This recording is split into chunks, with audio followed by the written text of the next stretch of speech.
Hey, how you doing? This is Peter here at the McKernan Group. And so there's been a huge buzz about short-term rentals. I want to talk a little bit about that because I've helped quite a few clients and then also, some other friends and family work on purchasing short-term rentals. And what we've experienced in the past year, as I've talked to a lot of people recently about what the pandemic has shown us, how people haven't been using hotels and motels as much as they used to, and especially in more remote areas that are never going to build a hotel.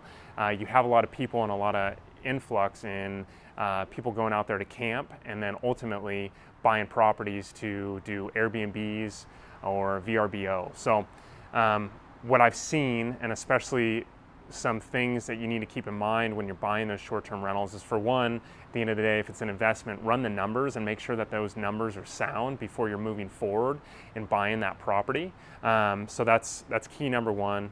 Number two, make sure you do your own due diligence about the city or the county, because sometimes they put restrictions on the area or the property for maybe the number of rentals, how much you can rent it out for, if it's maybe just 3 weeks and nothing less, or 4 weeks and nothing less. You can't do a full weekend. You would have to actually have someone come in there for a month. So make sure you're at least knowing how long you can rent that for.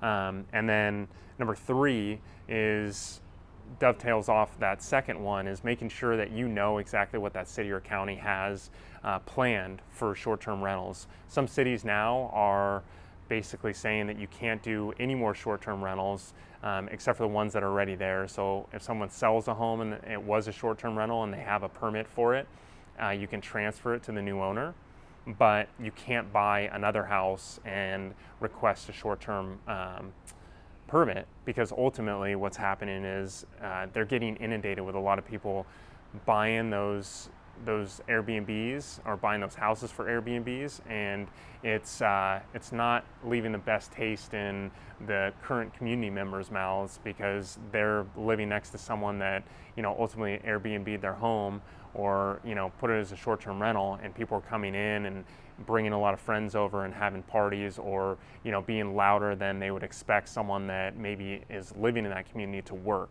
So those are things to make sure of before you get into short-term rentals, before you get into an area, and obviously those prices are going to go up more because it's more competitive, because they know what they can get on a return for investment too. So things to think about for sure: price point and what the investment is, and then what that city or county is doing for the current short-term rentals, and then what are those restrictions that they put on the city. Some cities here in Southern California, they've stopped them completely, and you can't get any more short-term rental permits. So some people have bought them and then ultimately had to turn around and sell them right away because they didn't realize it till they closed. And then if you don't have a permit, sometimes they fine you if they have to come out and talk to someone that's there at the property, and they're having more people over than what you expected as a short-term rental owner, and they ultimately turn around and fine the owner, and those fines have increased too.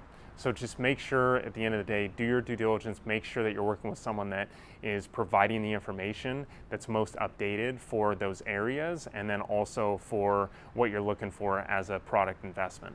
Thanks for watching. If you guys have any comments, leave them below, or you can also shoot me a message as well on YouTube. Thanks.